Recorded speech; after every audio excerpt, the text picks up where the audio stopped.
हाँ, सुप्रभात प्यारे बच्चों।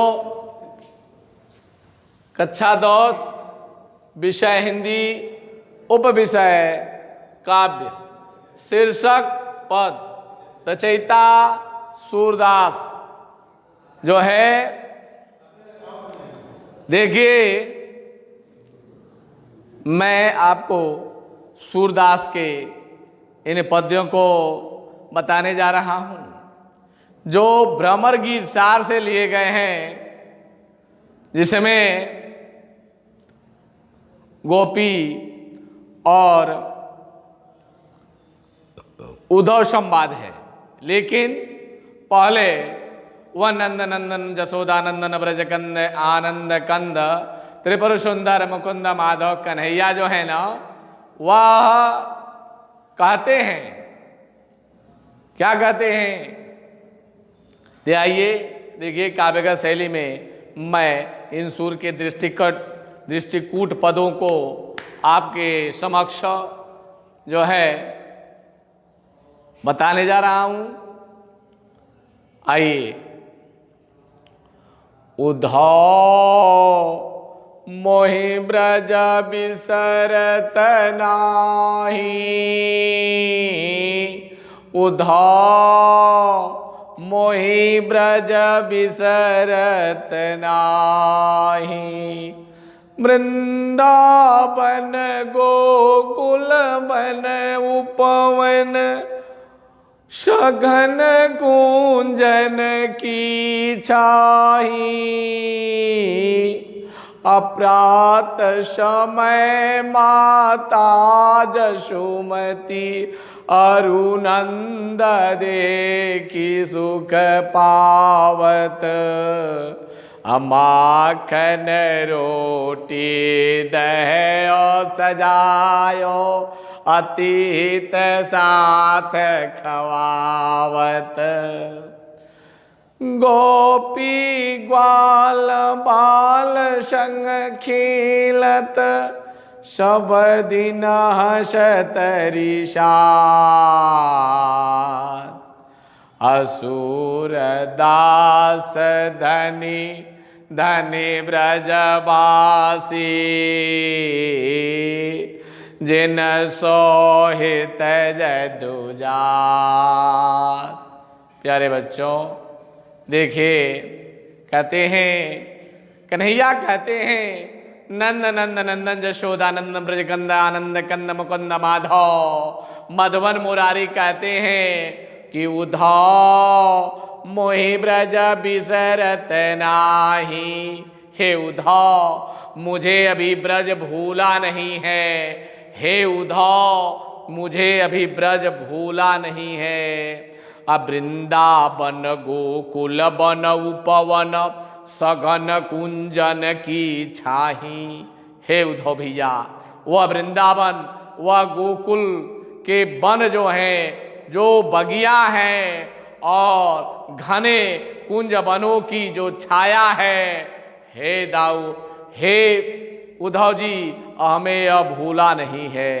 हे उद्धव, उस वृंदावन गोकुल के वन बगिया, पुष्पों की बगिया और घने कुंजन वनों की प्रतिछाया जो है हमें छाया जो है हमें भूली नहीं है। और प्रात समय माता जसुमती और नंद देखी सुख पावत, और प्रातः काल मैया जशोदा और नंद बाबा हमें देखकर प्रसन्न होते थे। हे उद्धव, प्रातः काल जो है माता जशोदा और नंद बाबा हमें देखकर प्रसन्न होते थे। फिर जो है, अरे माखन रोटी दहयो सजायो अतिहित साथ कहा खवावत। हे उद्धव, हमें जो है माखन रोटी और सजा दही प्रेम पूर्वक खिलाते थे। हे उद्धव जी, हमें जो है माखन रोटी और सजाव दही प्रेम पूर्वक वह खिलाते थे यह हमें भूला नहीं है। और गोपी ग्वाल बाल संग खेलत सब दिन हसत रिसात। और हे उद्धव, हमें यह भूला नहीं है कि हम गोपी ग्वाल बालों के संग खेलते थे, कभी क्रोधित होते थे और कभी हंसते थे, कभी रूठते थे और कभी हंसते थे। सूरदास धनी धनी ब्रजवासी जिन सहित जदुजात।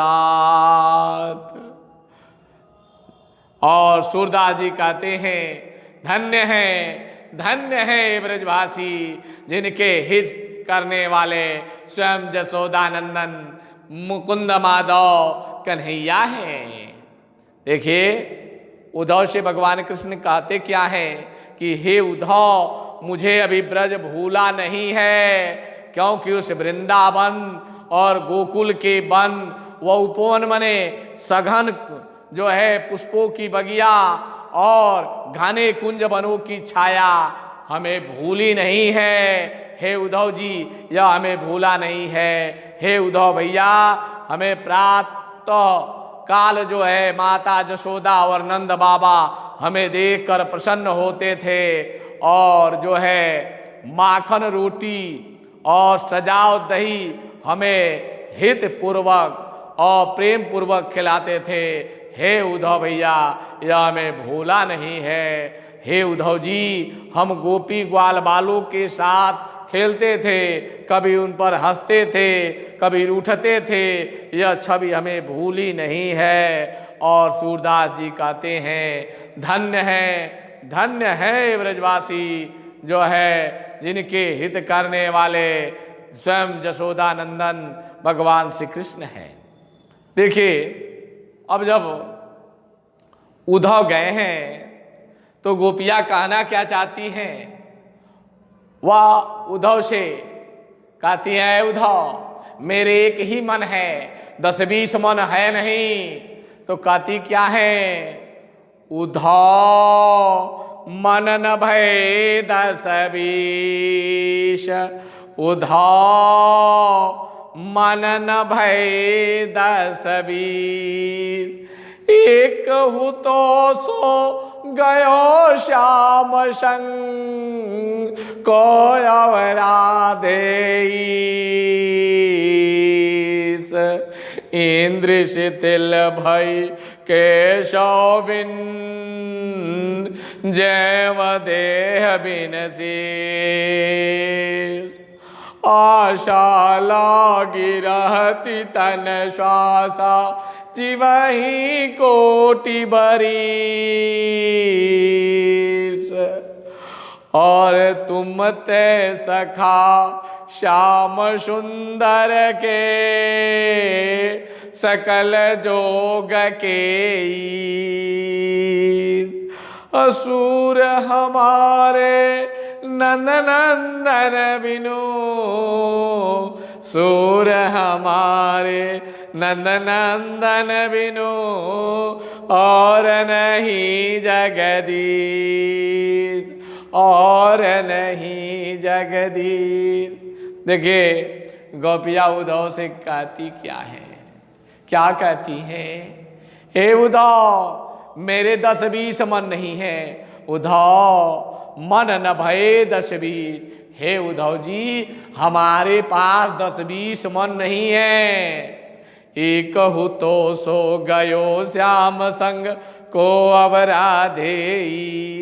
हे उद्धव एक ही मन था जो कन्हैया के साथ चला गया, को अवराधे। अब हम दूसरे ईश्वर को किस मन में धारण कर सकते हैं? एक ही मन था जो कन्हैया के साथ चला गया, हम दूसरे ईश्वर को अब नहीं बसा सकते। और इंद्रिय शिथिल भई के सौ बिन जैव देह बिन शीश। हे उद्धव मेरी इंद्रियां जो है कन्हैया के बिना शिथिल हो गई हैं, जैसे जो है शरीर शीश के बिना शिथिल हो जाता है, वैसे ही हम लोग की इंद्रियां उस नंद नंदन जशोदा नंदन कन्हैया के बिना शिथिल हो गई हैं। जैसे देह बिना शीश बिना देह जो है शिथिल हो जाता है। और आशा लागी रहती तन सासा जीवही कोटि बरिस। और हम लोग आशा लगाए हैं कि जो है वह जब तक कन्हैया नहीं लौटेंगे, आशा लागी रहती तन श्वासा, और तब तक मेरे शरीर में प्राण रहेंगे। हम आशा लगा कर बैठे जब तक शरीर में श्वास रहेंगे जो है कि जब तक कन्हैया नहीं आएंगे, हम करोड़ों वर्ष बाद आएंगे तो हम गोपियाँ करोड़ों वर्ष तक जीवित रहेंगी।